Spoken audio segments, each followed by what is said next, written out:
जय श्री राधे भक्तों, आज हम आपके लिए यहाँ पर लेकर आए हैं श्री शिव गीता का अध्याय 11। तो चलिए शुरू करते हैं। जीव की देहांतर गति और परलोक गति लिंग देह के कारण होती है। ये बात संक्षेप में कहकर अब विस्तार से वर्णन करते हुए श्री भगवान बोले, हे नृपश्रेष्ठ, उस जीव की देहांतर गति और परलोक गति में तुमसे वर्णन करता हूँ, सावधान होकर सुनो। इस स्थूल देह से जो कुछ भोजन किया जाता है और पिया जाता है, उसी के कारण लिंग और स्थूल देह में संबंध उत्पन्न होता है। उसी से जीवन धारण होता है। जिस समय व्याधि व जरा अवस्था से कफ प्रबल होता है, तब जठरानल के मंद होने से भोजन किया हुआ अन्न अच्छी तरह नहीं पचता।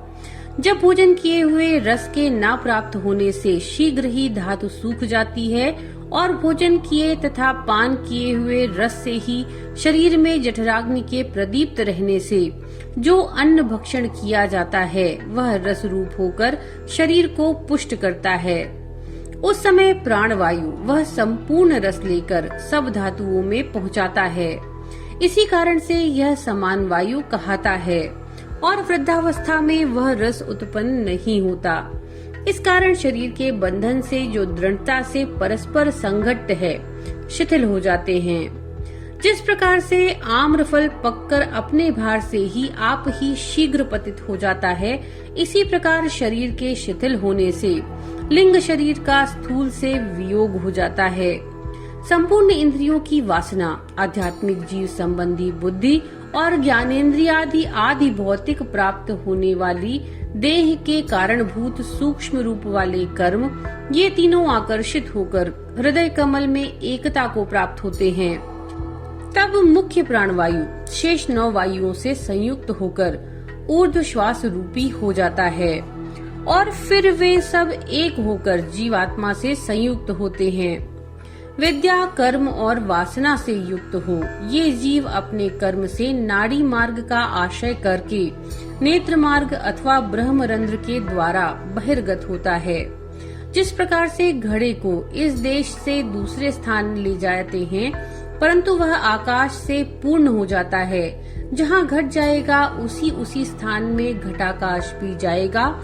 इस प्रकार से जहाँ जहाँ लिंग शरीर गमन करता है, उसी स्थान में जीव होता है और कर्मानुसार दूसरे देह को प्राप्त होता है। जिस प्रकार नदी का मत्स्य कभी इस किनारे तो कभी दूसरे किनारे जाता है, इसी प्रकार से यह मोक्ष न होने तक अनेक योनियों में भ्रमण करता है।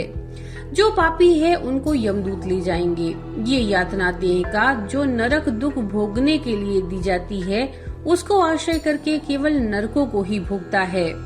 और जिन्होंने सदा इष्ट पूत कर्म किए हैं, वे पितृलोक को गमन करते हैं। यमदूत उन्हें पितृलोक को प्राप्त करते हैं। उनका मार्ग का क्रम यह है कि धूम, फिर रात्रि अभिमानी देवता के निकट, फिर कृष्ण पक्षाभिमानी देवता के निकट, फिर दक्षिणायन अभिमानी देवता के निकट, फिर वहाँ से पितृलोक में जाते हैं। पितृलोक के आगे चंद्रलोक को प्राप्त हो दिव्य देह पाकर महालक्ष्मी का भोग करते हैं। वहाँ यह चंद्रमा की ही समान होकर कर्म की फल की अवधि तक चंद्रलोक में वास करते हैं। जब पुण्य फल समाप्त हो जाता है, तो जिस क्रम से इस लोक में गमन हुआ था, उसी क्रम से उस लोक में वापस आते हैं। चंद्रलोक से चलते समय उस शरीर को छोड़ ये आकाश रूप हो आकाश से वायु में, वायु से जल में आते हैं। जल से मेघों में प्राप्त होकर फिर ये वर्षा द्वारा पृथ्वी पर पतित होते हैं। फिर अनेक कर्म के वश होकर भक्षण योग्य अन्न में प्राप्त होते हैं। और कितने एक शरीर प्राप्ति के निमित्त मनुष्यादि योनि में प्राप्त होते हैं। और कितने एक कर्म और ज्ञान के तारतम्य से स्थावरत्व को प्राप्त होते हैं। जो जीव अन्न में प्राप्त हुए हैं, उस अन्न को स्त्री पुरुष भक्षण करते हैं। उससे स्त्री और पुरुषों का रज और शुक्र होकर उन दोनों के संयोग से वह गर्भ रूप धारण करते हैं। यही जीव कर्म के अनुसार स्त्री, पुरुष और नपुंसक होते हैं। इस प्रकार से इस जीव की इस लोक में गति और परलोक गति होती है। अब इसकी मुक्ति का वर्णन करता हूँ। जो शमद मादि साधन संपन्न सदा अपने वर्णाश्रम के कर्म करते हैं और फल की आकांक्षा न करके ईश्वरार्पण कर देते हैं, वे मनुष्य देवयान मार्ग से ब्रह्मलोक पर्यंत गमन करते हैं। वे प्रथम ज्योति में प्राप्त हो पीछे दिन और फिर शुक्ल पक्षाभिमानी देवता के निकट जाते हैं, फिर उत्तरायण को प्राप्त होकर संवत्सर के निकट गमन करते हैं, फिर सूर्यलोक को प्राप्त होते हैं, चंद्रलोक से भी ऊपर विद्युत लोक को प्राप्त होते हैं, फिर उससे आगे कोई एक पुरुष दिव्य देह को प्राप्त हो ब्रह्मलोक को जाता है। ब्रह्मलोक में प्राप्त होकर दिव्य देह के आश्रित हो वह जीव रहता है। उस दिव्य देह से ब्रह्मलोक में अनेक प्रकार के मन इच्छित भोगों को भोगता हुआ बहुत काल तक उस स्थान में वास कर ब्रह्मा के साथ मुक्त हो जाता है। फिर उसकी आवृत्ति नहीं होती। जिस प्रकार से स्वप्न में देखी हुई सृष्टि जागृत होते ही लय हो जाती है, इसी प्रकार से ब्रह्म ज्ञान प्राप्त होने से यह सब सृष्टि लय हो जाती है। और जिन्होंने केवल पाप ही किए हैं और उपासना तथा पुण्य कर्म से रहित उनकी तीसरी गति अर्थात नरक होता है। वे अनेक प्रकार के रौरव, महारौरव, घोर नरकों को भोगकर पीछे शेष कर्मों के अनुसार क्षुद्र जंतुओं के शरीर को प्राप्त होते हैं। पृथ्वी में लीख, मच्छर, डांस आदि का जन्म लेते हैं। इस प्रकार से जीव की गति तुमसे वर्णन की, अब और क्या सुनने की इच्छा है। रामचंद्र जी बोले, हे भगवान, आपने उपासना और कर्म फल के अनेक प्रकार से चंद्रलोक और ब्रह्मलोक की प्राप्ति का वर्णन किया, सो यथार्थ है। गंधर्वादि लोक और इंद्रादि लोक में किस प्रकार से भोग प्राप्त होते हैं, कोई देवता, कोई इंद्र और कोई गंधर्व होता है। हे शिव जी, यह कर्म का फल है व उपासना का फल है, सो कृपा करके वर्णन कीजिए, इसमें मुझे बड़ा संदेह है। शिव जी बोले, उपासना और शुभ कर्म ये दोनों के ही योग से फल प्राप्त होता है। हम वह वर्णन करते हैं। जो मनुष्य युवा, सुंदर, शूर, निरोग और बलवान हो, वह यदि सप्तद्वीप युक्त पृथ्वी को निष्कंटक भोग करता हो, उसका नाम मानुषानंद है। यह आनंद साधारण मनुष्यों को देह प्राप्त होने वाले आनंद से 100 गुना अधिक है। जो मनुष्य तप आदि से संयुक्त हो वह गंधर्व होता है। मनुष्यों के आनंद से 100 गुना आनंद गंधर्वों को प्राप्त होता है। इसी प्रकार से ऊपर ऊपर पितृलोक, देवादि लोक में उत्तरोत्तर 100 गुना आनंद बढ़ता जाता है। तिनमें भी देवता, देवता से इंद्र, इंद्र से बृहस्पति, बृहस्पति से ब्रह्मदेव, ब्रह्मदेव से ब्रह्मानंद उत्तरोत्तर 100 गुना अधिक हैं।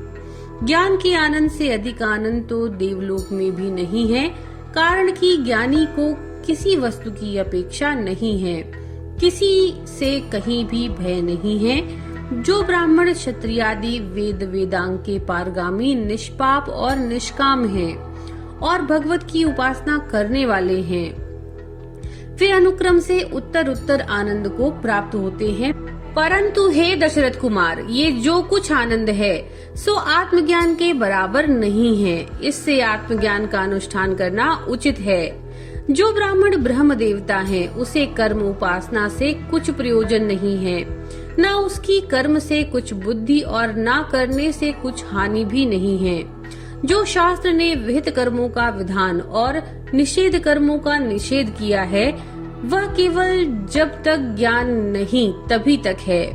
ज्ञान होने पर कुछ नहीं, और यदि ज्ञानी लोक स्थापना के निमित्त करे तो भी कुछ हानि नहीं। इस कारण से ज्ञानवान ब्राह्मण सबसे श्रेष्ठ हैं। जो कोई पुण्यवान ज्ञानी जानकर कर्म करते हैं, उसके पुण्य का फल अक्षय होता है। जिस फल को मनुष्य करोड़ ब्राह्मण के भोजन कराने से प्राप्त होता है, वह फल एक ज्ञानी के भोजन कराने से प्राप्त हो जाता है। जो वस्तु ज्ञानी जनों को दिया जाता है वह करोड़ गुण मिलती है, और जो मनुष्यों में अधम ज्ञानी की निंदा करता है वह क्षय रोग को प्राप्त होकर मृतक हो जाता है, कारण कि ज्ञानी साक्षात ईश्वर हैं। हे रामचंद्र, जो निर्गुण को कठिन समझते हैं वे पहले सगुण उपासना करें। किसी भी सगुण उपासना करने वाले की अधोगति नहीं होती। इस कारण सगुण रूप से ही उपासना करके सुखी हो। तो भक्तों, ये था श्री शिव गीता का अध्याय 11। नमो नारायण।